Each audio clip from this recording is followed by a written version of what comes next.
जय हिंद दोस्तों पेंशन मंत्रालय का पेंशनर की ग्रेच्युटी पर चाबुक चल चुका है और लाखों पेंशनर्स को लाखों रुपए का नुकसान भी होगा, क्योंकि पेंशन मंत्रालय ने इसको लागू करने के लिए आदेश दे दिए हैं।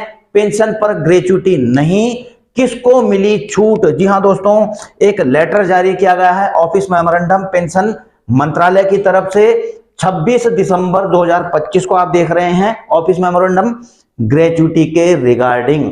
और इसमें दोस्तों ग्रेच्युटी को लेकर के आपको पता ही है कि पेंशन जब आते हैं तो उस समय 25 लाख रुपए तक जो है ग्रेच्युटी मिल सकती है अभी।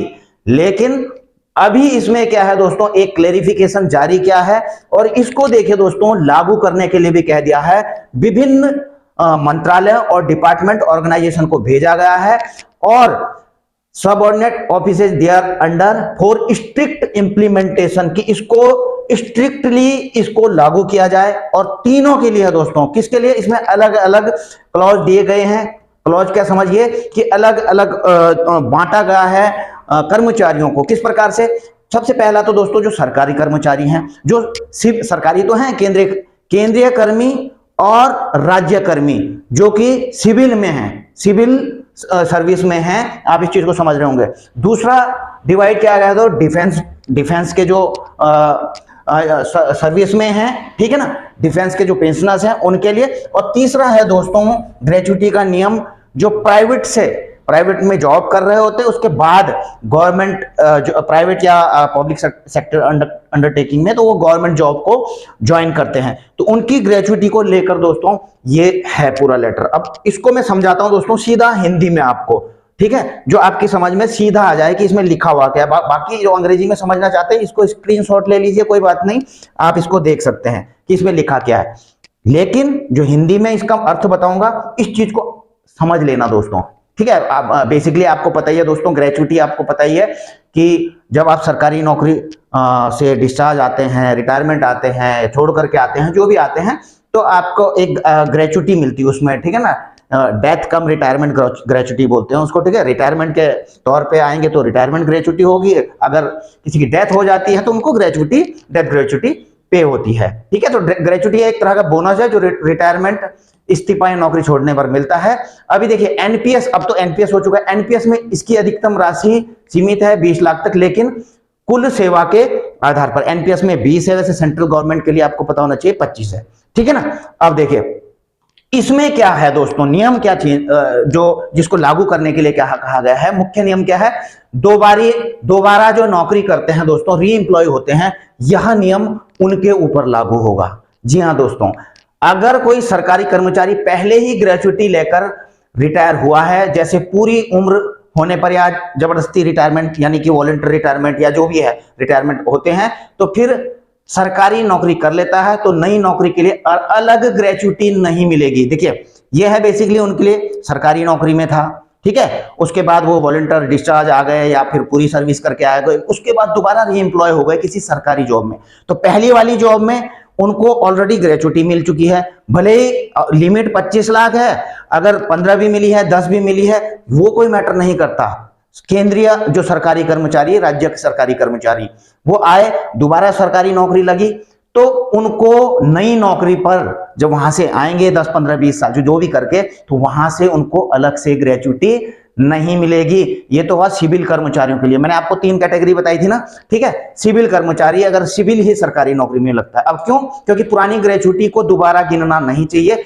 कुल ग्रेच्युटी पुरानी प्लस नई को मिलाकर भी सीमा में रखी जाएगी, ठीक है। अच्छा, जो सीमा आपको बताइए 25 लाख की सीमा, ठीक है, और वो एनपीएस में तो अब 20 लाख की सीमा। उदाहरण मान लीजिए आप इस चीज को समझ लीजिए। अच्छा जी, वो आपको मैंने बता दिया, इनको तो नहीं मिलेगी। अब छूट किसको मिली है? देखो दोस्तों, खास छूट सैन्य सेवा से सिविल सेवा में आने वालों को। बिल्कुल दोस्तों, जो डिफेंस फोर्सेज हैं, आर्मी से, एयरफोर्स, नेवी से, आपको पता है रिटायरमेंट आ जाते हैं 15 साल 20 साल में आ जाते हैं, कई 25 साल करके, वो सिविल में री एम्प्लॉय हो जाते हैं, तो उनको इसमें खास छूट दी गई है। अब खास छूट क्या है? अगर कोई आर्मी, नेवी, एयरफोर्स में नौकरी करके ग्रेच्युटी लेकर बाहर आया, ग्रेच्युटी तो सबको मिलती है जो आते हैं, और फिर सिविल सेवा जैसे सरकारी दफ्तर की नौकरी में आ गया, ठीक है। उसके बाद सिविल सेवा में वहां पर उनको री एम्प्लॉय कर दिया जाता है। तो सैन्य ग्रेचुइटी को सिविल ग्रेचुइटी से अलग रखा जाएगा। बिल्कुल दोस्तों, ये खुशखबरी है।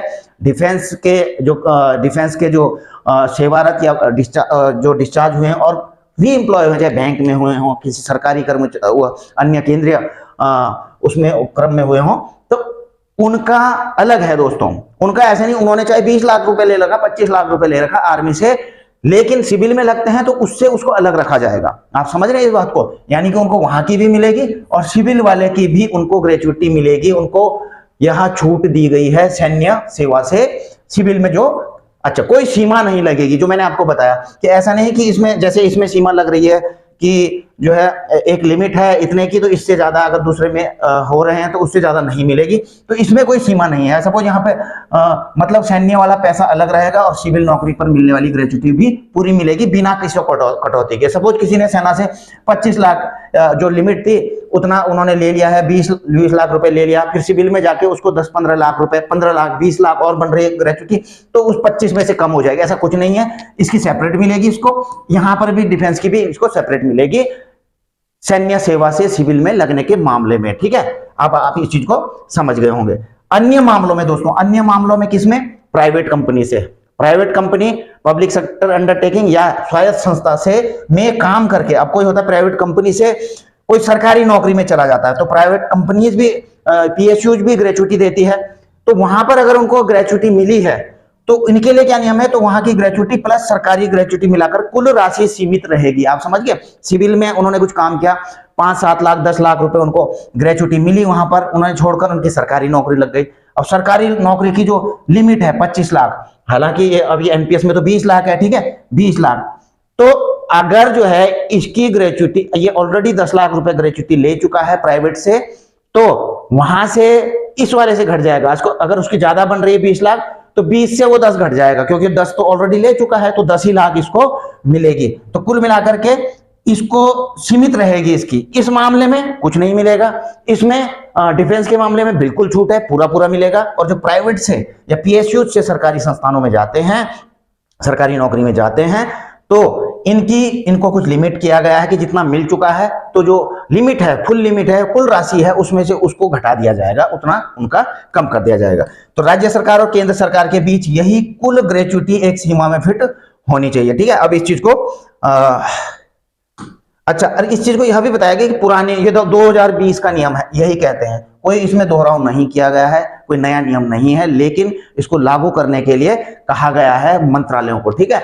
अच्छा, किस पर लागू है? आपने देख ही दिया, केंद्रीय सरकारी कर्मचारी, मंत्रालय विभाग, सीएजी वालों पर, सभी को इन नियमों को सख्ती से लागू करें, ये निकल गया है। और संक्षेप में आप समझ गए होंगे कि किसी को ग्रेचुइटी 2 बार ना मिले, यह सुनिश्चित करता है, ठीक है, यह आदेश। लेकिन सैनिकों के लिए विशेष राहत देता है, ठीक है। अब सैनिकों के लिए विशेष इस चीज में राहत है। आप इस चीज को समझ गए होंगे जानकारी के लिए अपनी, कि जो डिफेंस के पर्सन हैं, री एम्प्लॉयड हैं, तो उनकी ग्रेचुइटी में कोई री एम्प्लॉयड के दौरान कोई असर नहीं पड़ेगा, पूरी उनको ग्रेचुइटी मिलेगी।